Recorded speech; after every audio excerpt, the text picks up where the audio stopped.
আর primary স্কুলে dance এবং গান শিক্ষার জন্য ওস্তাদ দিবেন, শিক্ষক দিবেন। কেন, কিসের জন্য? গান ড্যান্স আমাদের মুসলিম পরিবারের এটা সংস্কৃতি না। যদি আপনাদের সমস্ত পরিবার, বাংলাদেশের সমস্ত পরিবার নাস্তিক হয়ে থাকে, বেঈমান হয়ে থাকে, তাদের জন্য গান এবং গানের টিচার দিতে পারেন। যদি 92% মুসলমানদের দেশে কোনো অবস্থাতেই গানের টিচার দেওয়া যাবে না।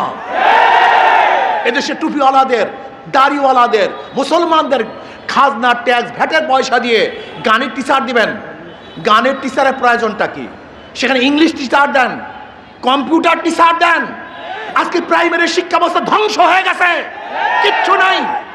সেখান থেকে আর মানুষ ঘুরতেছে না, ইউনিভার্সিটিতে চান্স পায় না, মেডিকেলে চান্স পায় না, কোনো জায়গায় চান্স পাচ্ছে না।